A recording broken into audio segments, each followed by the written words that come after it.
আমরা ছোট ছোট কাজ করে করে কিছু কিছু নীতির বিরুদ্ধে কথা বলি। গত জানুয়ারিতে বাংলাদেশের একটা বাংলাদেশের একটা চ্যানেল, এটার নাম হলো ডিবিসি। সেখানে 3 জন মহিলা বসে কথা বলছে। বিষয়টা কি? তাদের যে অনুষ্ঠানটা ছিল টক শোর অনুষ্ঠানের নাম হলো অন্য পক্ষ। বিষয় ছিল উগ্রবাদ ও জেন্ডার সমতা।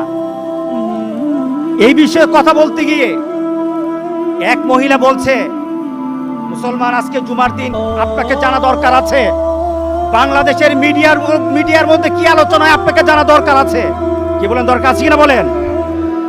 ওরা বসে বসে কথা বলে। আমরা জুমার নামাজে খুতবা দেই, আমাদের বাংলাদেশে মাহফিল হয়। জুমার নামাজের খুতবা এবং মাহফিল থেকে জঙ্গিবাদ, নারীর উন্নতি, নারীর প্রগতির উন্নতি বিরোধী কথা, নারী বিরোধী কথা, নারীদের যেন সামাজিকভাবে হেয় করা হয়, এই ধরনের খুতবা নাকি আমরা এখান থেকে দেই। শুনেছেন? আপনারা তো শুধু এই মসজিদে আসেন না, সব মসজিদে নামাজ পড়েন। কোন হুজুর কি বলেছে?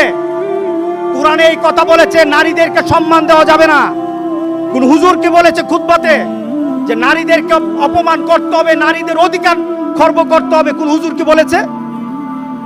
প্রমাণ দিতে পারবে না। কিন্তু নারী বলে, নারী কারা? তারা ইসলাম জানে না। নারী কারা? তারা কোরআন জানে না। নারী কারা? এরা নামাজ পড়ে না। নারী কারা? আল্লাহ রাসূল চিনে না। ওই নারীগুলি বলতেছে জুমাতে নাকি আমরা সন্ত্রাসী শিক্ষা দেই। ওই নারীগুলি টিভিতে বসে বসে বলছে যে আমরা নাকি জুমার নামাজে আপনাদেরকে সন্ত্রাসী শিক্ষা দিচ্ছি। কি বলেন, আপনাদেরকে সন্ত্রাসী শিক্ষা দিই? ওরা কি বলে?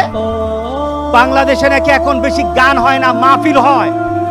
এটা নাকি তাদের জন্য বিপদ সিগন্যাল। এটার জন্য নাকি এটা নাকি তাদের জন্য রেড সিগন্যাল। কি বলেন, গান উঠে যাক, এটা আমরা চাই কিনা? কেন চাই? রাসূল বলেছেন। কেন চাই? রাসূল চেয়েছেন। কেন চাই? আল্লাহ হারাম করেছেন। এর জন্য আমরা গানকে হারাম বলি। কথা ঠিক আছে কিনা বলেন? নতুবা আমার দরকারটা কি? আপনার দরকারটা কি? দেখুন, জুমার নামাজ সম্পর্কে বলা হচ্ছে আপনাদেরকে সন্ত্রাসী বানায় জুমার খুতবা দিয়ে। জুমার নামাজ আছে বলেই